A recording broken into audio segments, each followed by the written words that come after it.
21.3 feet या कहे तो 6.5 मीटर्स में फैला जेम्स वेब स्पेस टेलीस्कोप का प्राइमरी मिरर, जो कि 18 हेक्सागोनल सेगमेंट्स के मिलने से बना है, जिन्हें फोल्ड करके अंतरिक्ष में लॉन्च किया गया था। इन सभी हिस्सों को एक स्मूथ रिफ्लेक्टिंग सरफेस के जैसे अलाइन करना जेम्स वेब स्पेस टेलीस्कोप की वेब कंट्रोल टीम के कुछ मेन टास्क में से पहला था, जिसे उन्हें 25 दिसंबर 2021 को इस स्पेस टेलीस्कोप को लॉन्च करने के बाद करना था। इसकी इस अलाइनमेंट प्रोसेस में उन 18 हेक्सागोनल सेगमेंट्स को नैनोमीटर्स के स्केल यानी इंसानी बाल से भी कहीं ज्यादा बारीकी से इनकी पोजीशन और इंक्लिनेशन यानी इनके झुकाव को इसे मैच करना था।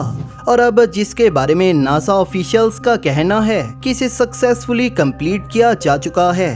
हालांकि अभी इसके मिरर ही अलाइन हुए हैं और इसके इंस्ट्रूमेंट्स को अलाइन किया जाना बाकी है। लेकिन अब तक की सबसे कॉम्प्लेक्स और सबसे एक्सपेंसिव $10 बिलियन की ये स्पेस ऑब्जर्वेटरी अभी से ऐसी इमेजेस को कैप्चर करने लगी है जो कि वैज्ञानिकों को हैरान कर रही हैं। NASA Goddard space flight centre Maryland के जेम्स रिग्बी, जो कि जेम्स वेब के ऑपरेशन प्रोजेक्ट साइंटिस्ट हैं, उनका कहना है कि जेम्स वेब स्पेस टेलीस्कोप की अब तक की परफॉर्मेंस बिल्कुल वैसी ही चल रही है जिसकी हमने अभी तक आशा की थी। इस जेम्स वेब से मिली इंजीनियरिंग इमेजेस जो हमें हाल ही में मिली हैं, वो सभी हबल स्पेस टेलीस्कोप की इमेजेस जितनी ही शार्प और क्रिस्प हैं। लेकिन इनकी जो बात इन्हें हबल से अलग बनाती है वो ये है कि जेम्स वेब स्पेस टेलीस्कोप की ये इमेजेस ऐसी वेवलेंथ पर थी जिसे हबल देख ही नहीं सकता। इस तरह से ये इनविजिबल यूनिवर्स को बहुत ही शार्प फोकस में बदलता जा रहा है।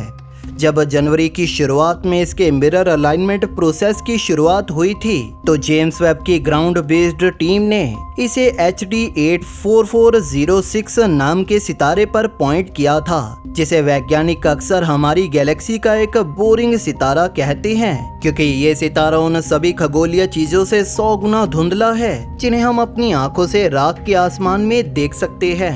और इसे चूज भी इसके लोकेशन और ब्राइटनेस के लिए किया गया था, क्योंकि जेम्स वेब स्पेस टेलीस्कोप को अलाइन करने के लिए ऐसा ऑब्जेक्ट चाहिए था जो हमेशा इसके व्यू पॉइंट में रहे और जिसकी ब्राइटनेस यानी चमक भी बहुत ज्यादा ना हो। इसके अलाइनमेंट प्रोसेस की शुरुआत में इस टेलीस्कोप ने हमें एक सितारे की 18 इमेजेस दी थी, जिन्हें इस टेलीस्कोप के मिरर के 18 हेक्सागोनल सेगमेंट के हर हिस्से से कैप्चर किया गया था। लेकिन अब 16 मार्च को जेम्स वेब स्पेस टेलीस्कोप द्वारा रिलीज की गई इमेजेस में हम एक चमकदार एम्बर कलर यानी डार्क येलोइश सितारे को देख सकते हैं, जो कि अंतरिक्ष में चारों ओर रोशनी बिखेर रहा है।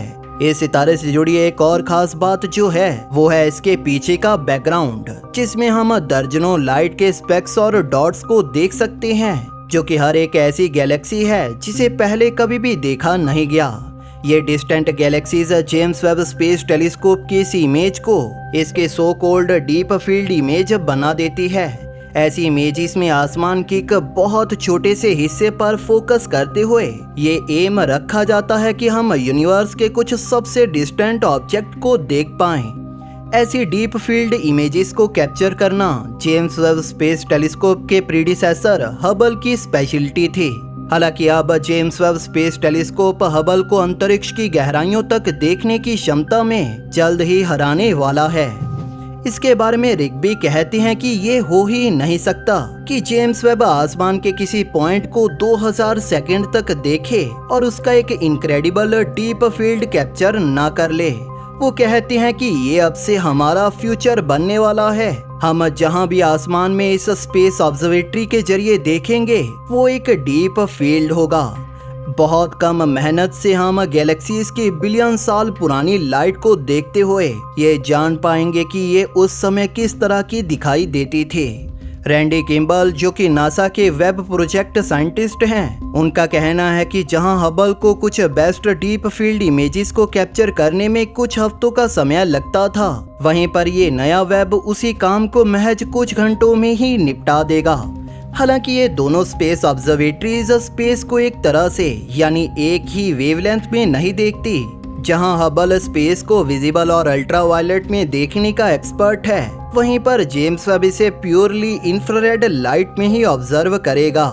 इसी के साथ जेम्स वेब को हबल के मुकाबले 100 गुना ज्यादा सेंसिटिव बनाया गया है ताकि ये काफी कम रोशनी को भी बड़ी आसानी से देख पाए। इसके बारे में नासा ऑफिशियल्स का कहना है कि उनकी ये एक्सपेक्टेशन केवल पूरी ही नहीं हुई बल्कि इसने उनकी एक्सपेक्टेशन से भी कहीं ज्यादा बेहतर तरह से काम किया है। ली फिंगबर्ग, जो कि जेम्स वेब के ऑप्टिकल टेलीस्कोप एलिमेंट मैनेजर हैं, उनका कहना है कि आपने अब इमेज को देख लिया है और मैं इस बात को लेकर बेहद खुश हूँ कि इस स्पेस टेलीस्कोप की ऑप्टिकल परफॉर्मेंस अब्सोल्यूट फिनोमिनल है, यानी बहुत ही बेहतरीन है और ये बेहतर ढंग से काम कर रहा है। जेम्स वेब स्पेस टेलीस्कोप के मिरर अलाइनमेंट की इस प्रोसेस को इसमें लगे नियर इंफ्रारेड कैमरा की मदद से पूरा किया गया, जो कि वेब के 4 साइंटिफिक इंस्ट्रूमेंट्स में से एक है और बाकी के बचे 3 इंस्ट्रूमेंट्स अभी अपनी आंखों को खोलने के लिए वेट कर रहे हैं। इसके मिरर अलाइनमेंट की प्रोसेस को पूरा करने के बाद अब वैज्ञानिकों को इसके इंस्ट्रूमेंट्स को अलाइन करने से पहले इन इंस्ट्रूमेंट्स के क्रायोजेनिक टेम्परेचर तक ठंडा होने के लिए वेट करना होगा।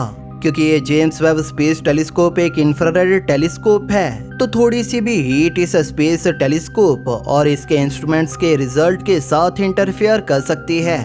इसी वजह से इस जेम्स वेब स्पेस टेलीस्कोप के पहले साइंटिफिक इमेजेस आने में अभी वक्त है और जो प्रोबेबली जून या जुलाई तक हमारे पास आएंगे। आपका इस इमेज और हमारी वीडियो के बारे में क्या कहना है, हमें नीचे कमेंट सेक्शन में जरूर बताइए। अगर आपको ये वीडियो पसंद आई तो इसे लाइक और शेयर जरूर करें और इसी तरह की और वीडियोस देखने के लिए चैनल को सब्सक्राइब जरूर कर लें। बेल नोटिफिकेशन ऑन करना ना भूलें ताकि नई वीडियोस की नोटिफिकेशन आपको अपलोड होते ही मिल जाए। थैंक यू फॉर वॉचिंग दोस्तों। इस वीडियो को अंत तक देखने के लिए आप सभी का धन्यवाद।